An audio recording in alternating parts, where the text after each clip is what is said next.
Hi everyone, Paisley here. And this is Dr. Crow.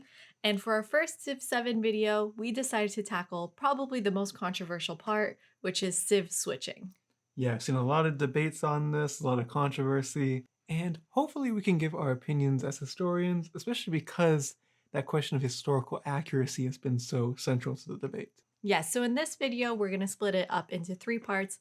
First, it's a general overview. What do the developers want to do with this mechanic? The second part is what exactly do we know? Which Civ transitions are we aware of now? And in the third part, we're going to go over the parts that we really do like about this mechanic and also our major concerns. So from what we know, the game is now split into three eras: Antiquity, Exploration, and Modern. And in each era you pick a new civilization. Now, from our understanding, you must pick a new civ, and then all civs in the game will switch into new civs appropriate for that era.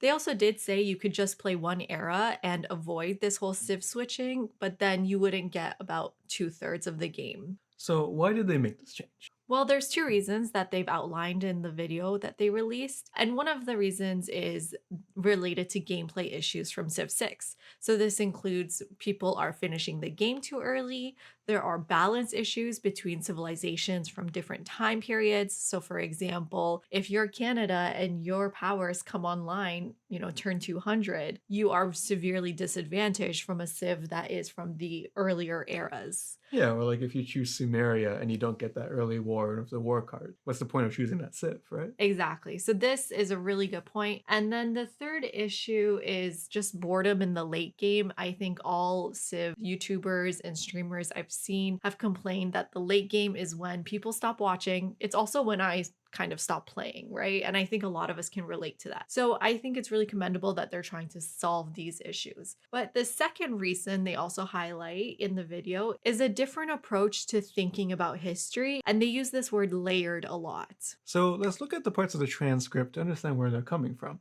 So it says here that ages are inspired by a transformational idea for Civ that history is built in layers. This idea is a way of understanding how civilizations have grown, changed, and evolved over time. They go on to say, think of the first civilizations of the world as creating an initial foundation. As civilizations grows, new layers are added to that foundation in a form of things like technologies, schools of thought, and cultural norms. So I think what's important here is that they're not imagining the end of a civilization going into a new one. They're imagining the layering of civilizations. And we think this is exactly right. When you look at a place like Istanbul, what we study, the Roman, Byzantine, and Ottoman layers are all there, even though today none of those empires exist. Now, the question is, how successful will they be in showing that past civilizations have left their mark, are still even living cultures for some of their cases, right? Yeah, for sure. Are they going to show a transition, or is it going to be this kind of catastrophic thing where you just suddenly switch? There's a notion that civilizations meet a crisis and either overcome it or collapse in the face of it. And from a historical perspective, like we said, this idea of layered history, I think is on the right direction. So for example, we may not have an ancient Persian or Greek civilization today, but the philosophies, culture, architecture continues through this day, right? And so we're very much behind this concept if they've managed to capture that endurance of culture. Right, and I think here's what's extremely important, is that the game should not imply that cultures are dead and then replaced, right? And part of that is because, many of these cultures survive into the present day, or they will have present day communities and social groups that identify themselves with that past civilization. And I think this is extremely important for civilizations that they include that have met attempted genocides and really violent encounters with colonizers. So, for example, the Mayans being replaced by the Spanish would be, I think, a disaster. Right, or the Shawnee becoming America. Again, it's kind of like feeding into this notion that the Shawnee aren't around anymore. Yeah, native indigenous groups are still around. They maintain their sovereignty through this encounter of colonialism. Yeah, and someone said that perhaps these indigenous populations that they represent will be part of the modern era, which would be a good solution to not have them transition into Canada or the US. But we already know that the Shawnee are going to be part of the exploration age. And so this is something we're really concerned about. Right, because if you think about the leader they have associated with the Shawnee, Tecumseh, is a 19th century figure, right? So how is that not the modern age? Yes, we're gonna get into how are they defining ages in a different video. Like, Mhm. is it through just strictly dates, or is it something that they're imagining conceptually, which would be super problematic, right? To say that, well, your people are left behind history because they don't have gunpowder or they don't have battleships. Right. And so when we're talking about historical accuracy, I think this is at the heart of what we're trying to say. It doesn't matter if it's accurate or not.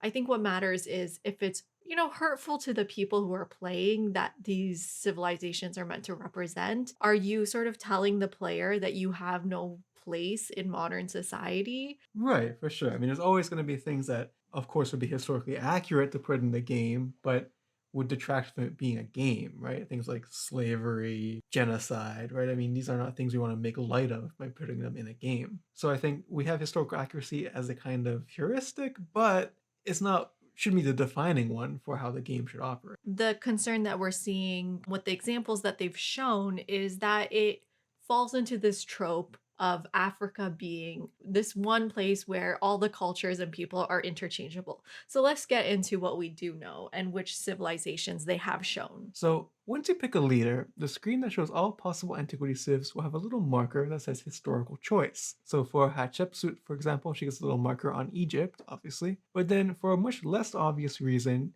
she also gets it for Aksum, which is the ancient Ethiopian civilization. And of course, Egypt and Ethiopia are in the same corner of Africa, but they're not directly related civilizations. Yeah, so I think one of the issues comes from the wording historical choice. Hatshepsut being the leader of Aksum is in no way a historical choice in our eyes. So once you pick your civilization and your leader, both of those options have the possibility of opening new civilization choices in the next exploration age and then also in the modern age. So, for example, if you pick Egypt, we know you actually get two choices for that civilization choice, which is Songhai and the Abbasids. And actually, they do show us another way of unlocking civilizations that is not history based, but rather gameplay based. So, in the screenshot, you see if Egypt unlocked 3 horse resources, it could then pick Mongolia. And we assume this is true for any civ you choose. And we love this. I mean, this is a way to introduce counterfactuals in history and really think about what would happen if Egypt found itself, for example, in mountainous terrain rather than in the desert terrain. Would it become something more like the Incas? And honestly, this is great for gameplay because it lets you pivot based on where you find yourself.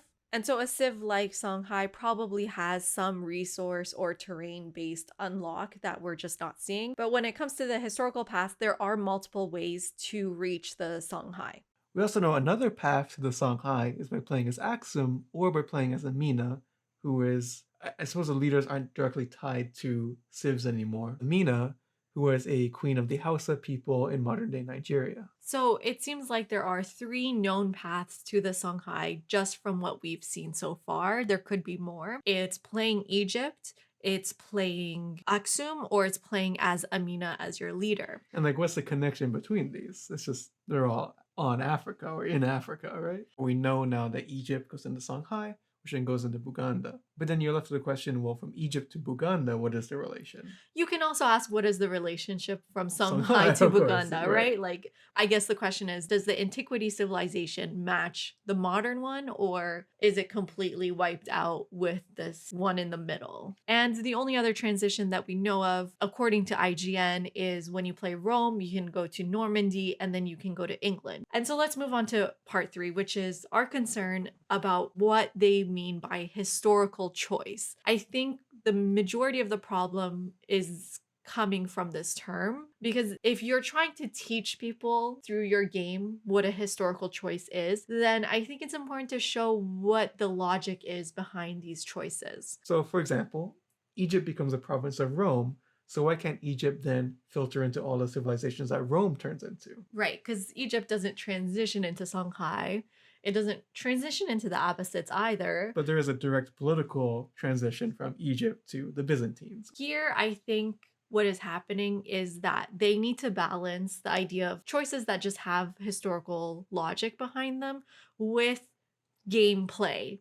And what they want to give players is multiple paths to choosing several civs. So, for example, if you play as Egypt and you don't meet the gameplay criteria to unlock Mongolia, which they show you need to have some horses to do, then they can't leave you transitioning into the next age with no choice at all. On the other hand, they can open up all choices and you can pick your own path to creating some sort of historical lineage, and it doesn't fall onto them to define that for you. A way to get out of this conundrum, which is a didactic telling of history, but one filled with inaccuracies. To give one example, we know that in East Africa, there was a very strong Persian influence in the Middle Ages. In East Africa, you'd have kings named Rostam, kings from the Shahnameh, but there would be East African kings because Persian cultural influence was that strong From the ocean trade. from the ocean trade.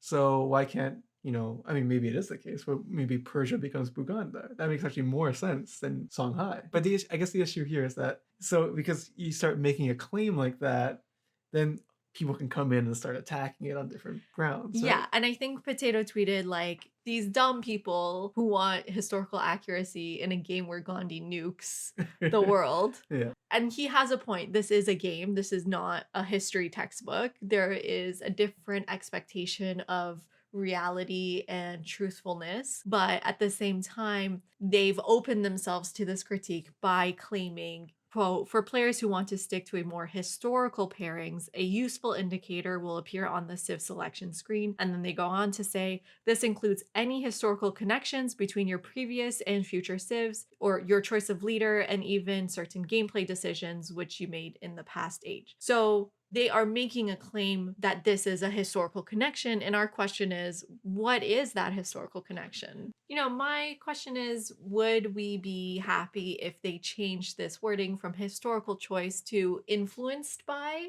Because that leaves a lot more room for flexibility. If it instead said Songhai is in the sphere of influence or influenced by Egypt, we're not specialists in this area, but from what I understand is that there is some way to claim ancient Egypt had some architectural influence or even some cultural output influence on the Songhai. They could even put in the Civilopedia what these influences they're referring to are to sort of satisfy this question and this sort of curiosity people have with what is this connection you're making. And I think this is something, again, Potato mentioned, is maybe they could say something like, the closest thing we've got. Right, Because yeah. there is real limitations to creating a game that has a diverse range of civilizations and times and people covered. So I guess it would be historically accurate if Egypt becomes the Fatimids and the Fatimids become Mamluk and the Mamluk become Ottoman. Right. But then there's a lack of diversity in the civs you are